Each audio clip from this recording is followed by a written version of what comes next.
Hey everyone, so One Piece chapter 1023 just came out, and this was yet another great chapter. This chapter basically set up our final lineup of fights. So, Zoro versus King, Sanji versus Queen, Inuarashi versus Jack, Nekomamushi versus Perospero, Raizo versus Fukurokuju, and yeah, even the ending of the chapter basically set up Luffy versus Kaido to happen again very, very soon, as we basically checked off that last obstacle to get Luffy back for the rematch. So, we will talk about that when we get to it. But first, I want to talk about Zoro and Sanji versus King and Queen. So we got to pick up right where we left off. I really, really like the fact that that wasn't just a quick one-off panel showing, Zoro and Sanji working together again. Oda is delving back into this dynamic a little bit more. So we got a lot of that before the fight even started, before the team up between the two even started, with, Sanji basically taking care of injured Zoro, carrying him around, helping him out initially after he came down from the rooftop, all that stuff. And we got a lot of good little bits of dialogues and back and forth between them, segueing into this basically, it's not a tag team because we understand that it looks like Zoro is going to be fighting King primarily, Sanji's going to be fighting Queen primarily, but they are basically fighting on the same stage together. Like, it's a 2v2. Nah, it's not really a 2v2. I'm sure when it comes down to it, Oda is going to give us the 1v1, which I would prefer, of Zoro versus King and Sanji versus Queen. But just the way that it's starting and everything like that does make it feel a little bit like the 2v2 with them trading off, helping each other. So I do really like the fact that Oda he's lingering a little bit longer on this dynamic at the start of this chapter, making sure that we get some more Zoro and Sanji interactions and showing that they really, really have their backs when it comes to battle. And that's important because out of all of the Straw Hats, right, this isn't anything new, but out of all of the Straw Hats, we know that with Zoro and Sanji, their bond really shines through when it's time to fight other people, not each other. When it's time to fight other people, that is when their bond really shines through, because it's very frequent throughout the story, honestly, that you get the narrative comes down to these situations where Luffy's out of the picture, and it comes down to Zoro and Sanji to have to put put the combat on their back, basically, for the Straw Hat side, to at least hold down the fort till Luffy eventually comes back. So, I mean, the first time that Zoro and Sanji really, meshed with each other and were actually getting along well was basically when they had to, in Arlong Park, when Luffy was stuck underwater, and it was down to basically them against Arlong's officers and then Arlong himself. And that, again, that was the first time in the story that you really saw that, like, before that they'd been bickering, they basically butted heads over every little thing. They almost came to blows over the Nami situation, but when it really came down to it in that moment, they're on the same wavelength, and they did have each other's backs throughout that whole scenario and were covering for one another, protecting each other. And, you just see that throughout the story again, like I talked about in the recent video, how this feels reminiscent of the Enies Lobby scenario, right? With Zoro having to essentially protect Usopp against Kaku and Jaibura for a long period of time until finally Sanji came over and took a huge part of that burden off of his shoulders. Even just the Kuma situation, the Pacifista situation, throughout the story, it's happened over and over. You can just see Zoro and Sanji, they work best. They're a great team when it's time for them to fight a big challenge outside of each other, right? Day to day, gonna be bickering, arguing, etc. So, don't want to dwell on that anymore. Point being, you guys get it. I like this being just another little snippet to add into the long-running history of that dynamic. With, well, first of all, Zoro expressing concern over Sanji. We'll get to that in a second, but King attacking Sanji, Zoro blocking that, Sanji repaying him right afterwards with Sanji stopping Queen. So you get them owing one another and then checking that off immediately. And that's just, I don't know. I like the way that's how this dynamic plays out in the long run throughout the story. But more interesting little bit. So with the Sanji and Queen situation, right? So let's talk about that first. One, Queen does actually have, I think Queen, it's tricky because Queen has just had to fight against strong characters so far. So for example, like we had to see Queen versus Big Mom. We saw Queen versus Marco. So maybe Queen hasn't necessarily we haven't gotten to see the full range of his abilities or everything that he can do, and maybe he hasn't always looked as impressive as maybe we would, have liked to have seen from a second commander. But at the same time, when you really look at his abilities, the rapidly firing beam that Sanji had mentioned a little earlier, we really got to see that in action this chapter, and it's a very dangerous ability because so far Kizaru's beams, assuming that it is essentially a replication of Kizaru's beams because it seems very similar to the same beams that the Pacifistas use, that Franky uses. So assuming it's basically similar to Kizaru's beams, whatever Queen is attacking with right now, the fact that Queen can actually do it rapid fire, whereas it does not, like for Franky, the beam is a big, radical beam is a big finishing move, right? That was what he used to finish Sasaki, even going all the way back to, back to earlier arcs like Dressrosa. Like the beam is a big deal, right? The beam is what he uses as a big finisher.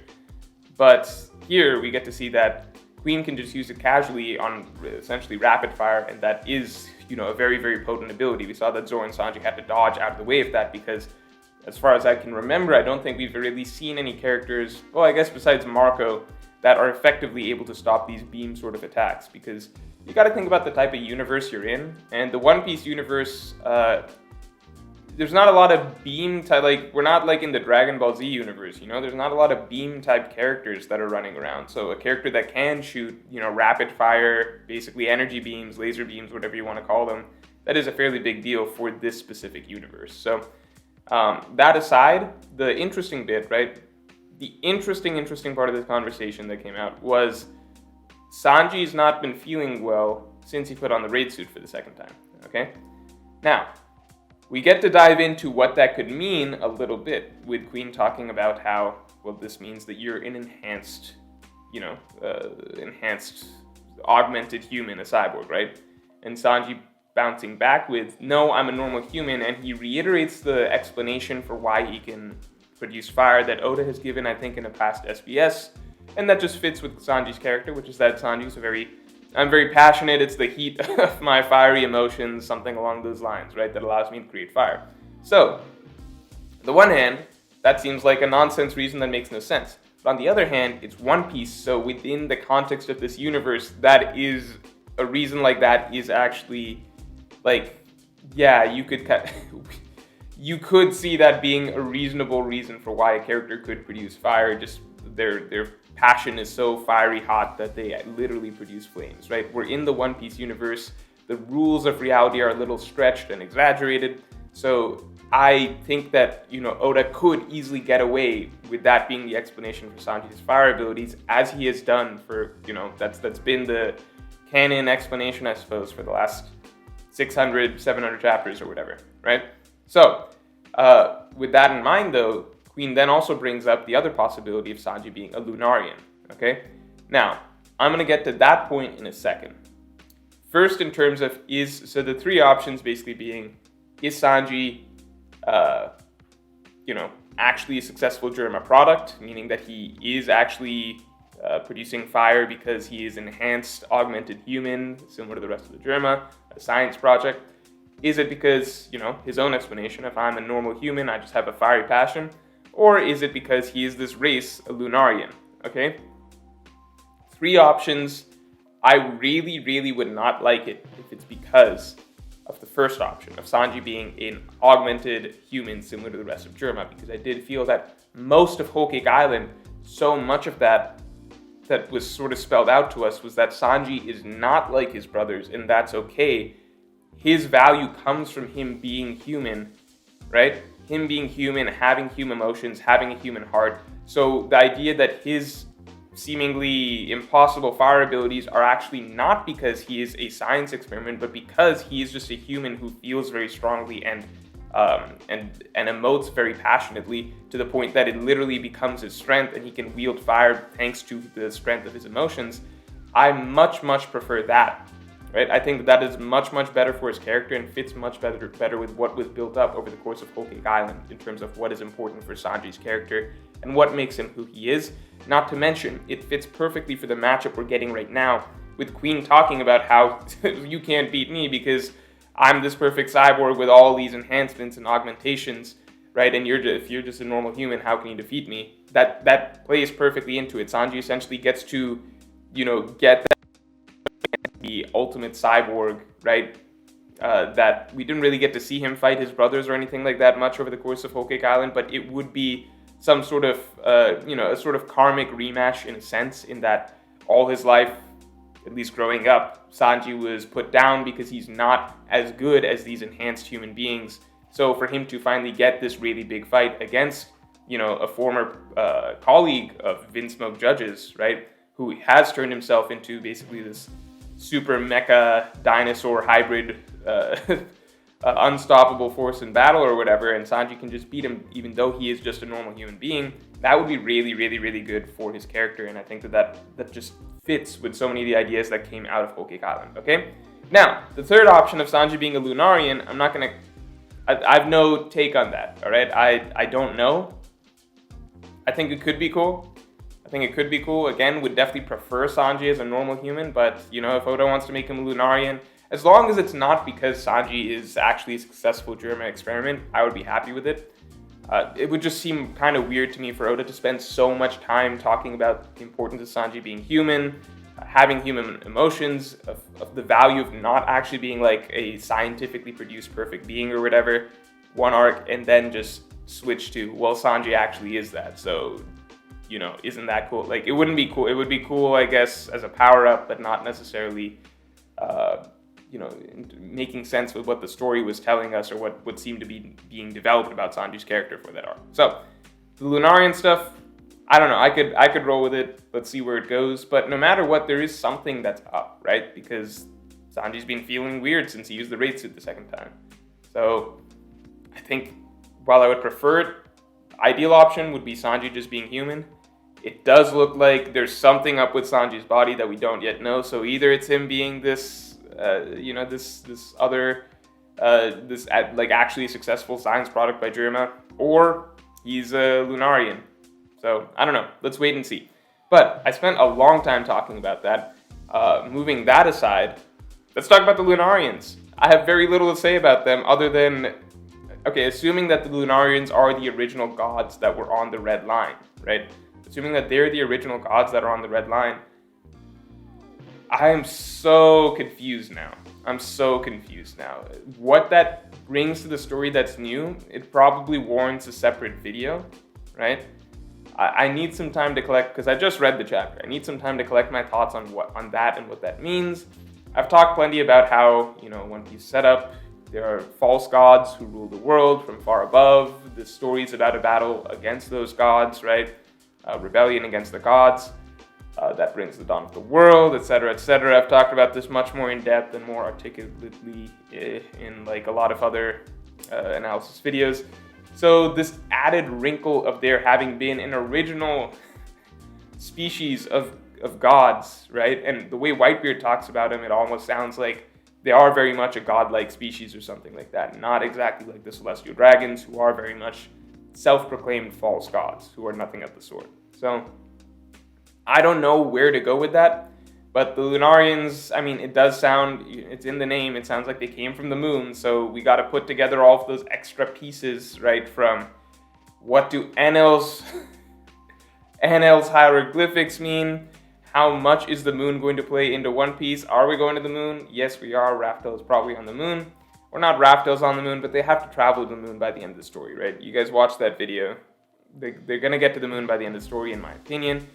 So, those hieroglyphics, the Sky People, King's Race, it's so many questions coming up at this point in time. What exactly happened with all of that?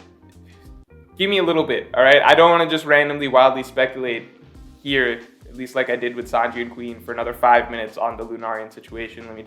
I'll just list out the things I can think of off the top of my head, and you guys think about it, right? So, Lunarians means most likely moon. Moon plays a very big role in the One Piece story. A lot has been implied. We know for a fact that you can travel to the moon with Enel successfully going there. We know that there are things like space pirates and stuff, but more importantly, we know that, like, based on the hieroglyphics of the people on the moon, we understand that it's very possible that there was a race of people from the moon that actually traveled to the One Piece world. That is at least seemingly what it looks like.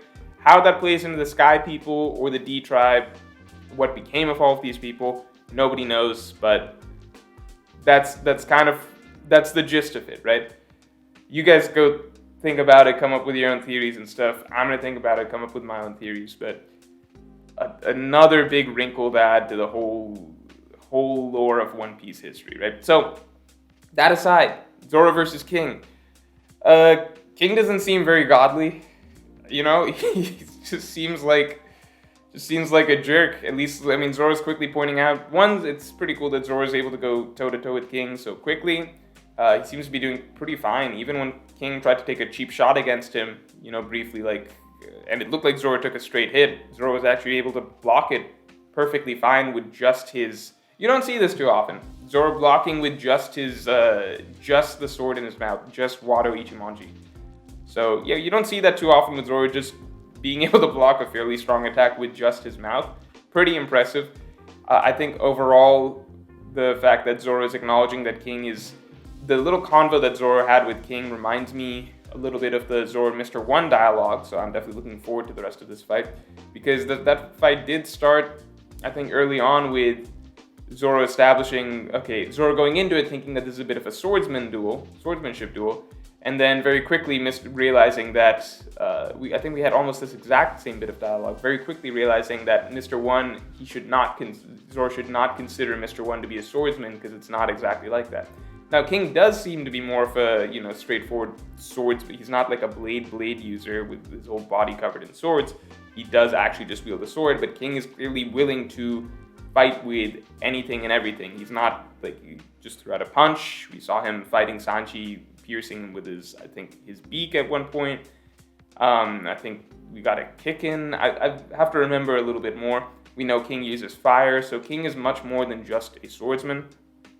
That's important to keep in mind. So it's a similar bit of dialogue to what we got before the Mr. One fight.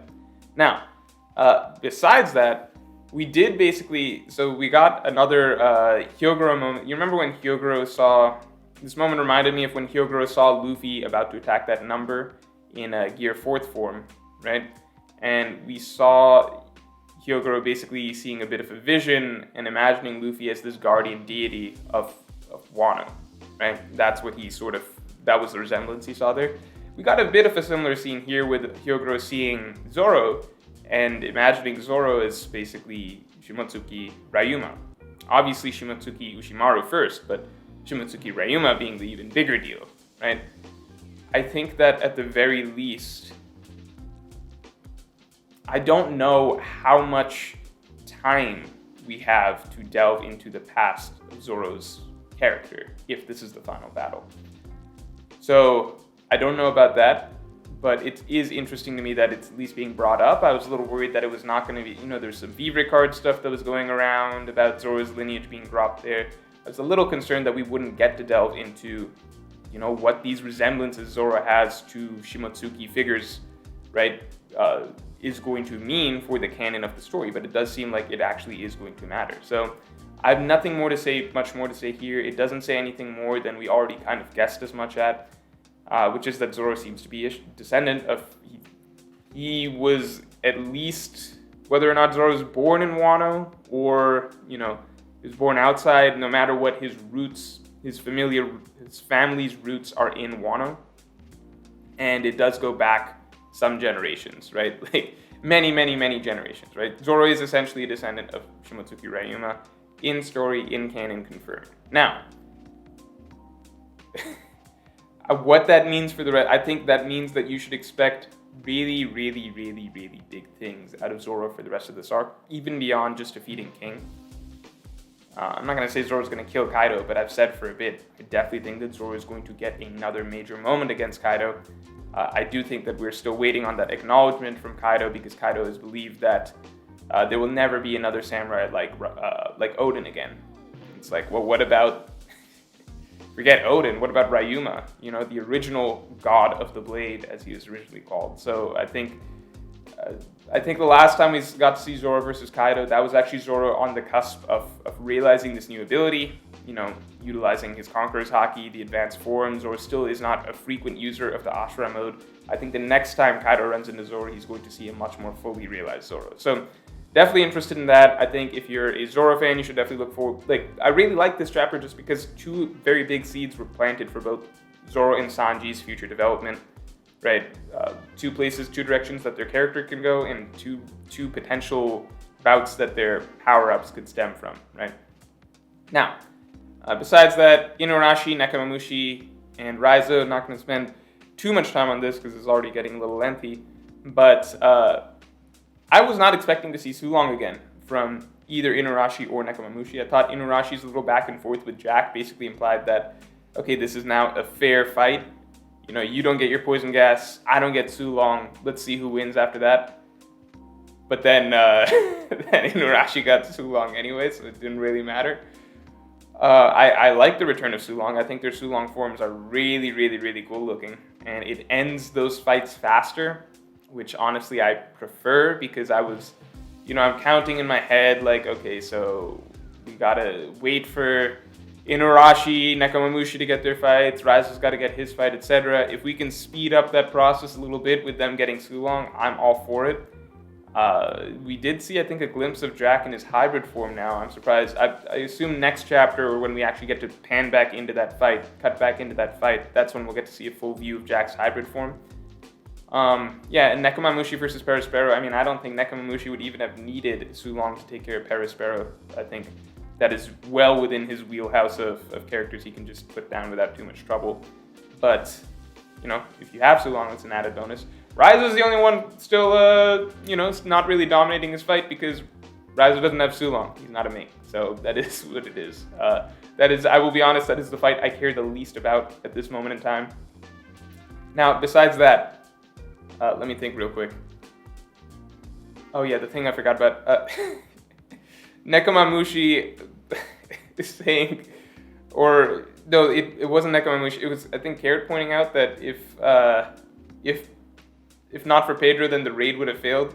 I was like, I know I'm gonna get some comments about Oda calling me out or something like that, as people on Twitter were tweeting at me. But look, it doesn't matter. The raid can fail, and Pedro's sacrifice still makes a difference because as long as the Strahds win in the end, all right. So I'm sorry to break it to Carrot, but the raid is still gonna fail. But don't worry, that Pedro sacrifice, it will come through by the end of this arc. So no worries there. And finally, Luffy and Momonosuke. So this scene, it threw me, the first panel really threw me for a loop because people were like, oh my god, why is Kaido, like characters were saying, why is Kaido here at this port? And it fooled me. I was literally sitting there staring at that panel, flipping the page back and forth a couple times, being like, oh wait, did we skip the part where Luffy got to Kaido? Because I literally thought that Luffy was standing in front of Kaido right then, right? And the black and white obviously helps because it helps with that illusion because if this was colored, then you could obviously immediately tell that, oh, this is a different color of dragon. This is the red colored dragon rather than Kaido's blue colored dragon, right?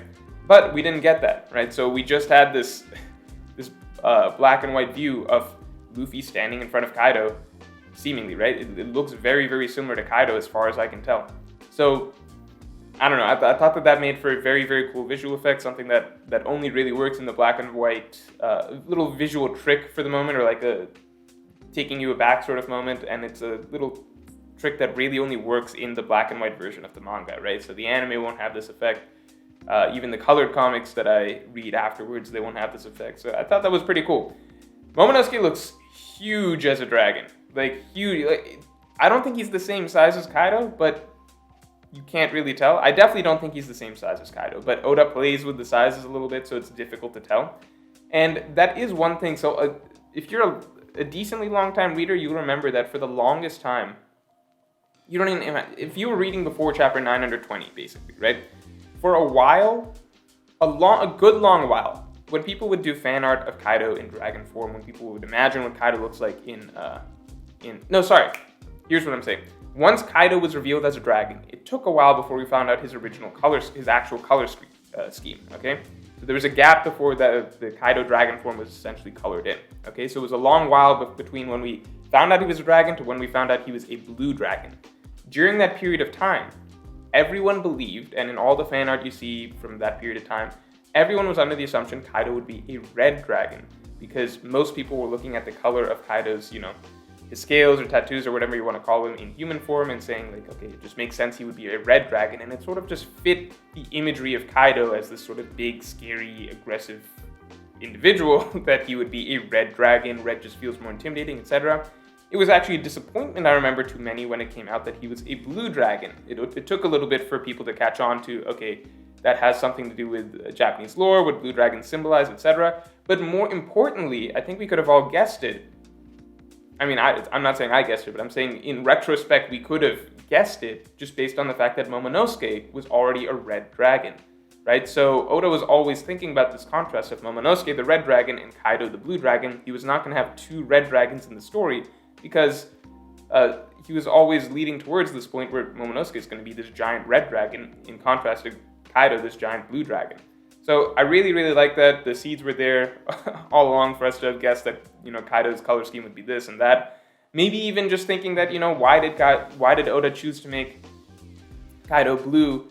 Maybe it's because Momonosuke we're gonna see two full-fledged giant grown dragons facing each other, and Oda wouldn't have wanted them to be the same color, stuff like that. So I don't know, like little hints at why Kaido might be a different color than Momonosuke, or why Momonosuke we would eventually be seeing as a giant grown-up dragon. You can think about that in retrospect and be like, okay, that's why Oda made some of the decisions that he did. But anyway, long story short, Momonosuke is a huge dragon now. Looks like Luffy's going to be making his way over to Onigashima very, very, very soon. I assume Momonosuke can fly pretty fast. And I hope that Momonosuke does not look just exactly like Oden. Even though that seemed to have been implied by Shinobu's reaction, I hope that's not what Momonosuke just looks like, because it's just, I don't know, as a kid, that's not what Momo looked like. It doesn't look like he's gonna grow up into someone that looks anything like Oden. But at the same time, sometimes Oda just doesn't care, between when characters are little to when they grow up. Like, look at Big Mom as a kid, and then Big Mom in her 20s. No similarities. Big Mom, old? Yeah, sure. You can tell that kid grew up into the Big Mom that she is today. But this stage in her 20s or whatever, or 30s that we saw Big Mom for a little bit, no, it does no similarities to her as a kid. So I guess Oda can do what he wants. I will say I think like young Hiyori at the very least looked like she would grow into what Hiyori looks like today. Young Momonosuke does not look like he should grow into the same spitting image as Oden, but Oda does what he wants, so I guess we'll get to wait and see. And the reason that Oda introduced us to Momonosuke in this form, in a full-fledged dragon form rather than in human form, I assume partly to save that surprise of what he looks like for later down the line, how similar he looks to Oden for later down the line, but also just to mirror the moment. We even got that little flashback of Luffy meeting Momonosuke as a little dragon all the way back in Punk Hazard. So that was the start of this whole storyline, and now we're reaching the conclusion of this whole storyline. So we got that little parallel of Luffy meeting, little Momonosuke, and, now Momonosuke's grown and changed so much since that point in time, and now it's Luffy standing in front of big Momonosuke with the same exact scenario of Luffy being like, I need you to fly me out of here so that I can go take on the big boss. So I love it. Great chapter. And I will talk to you all next week.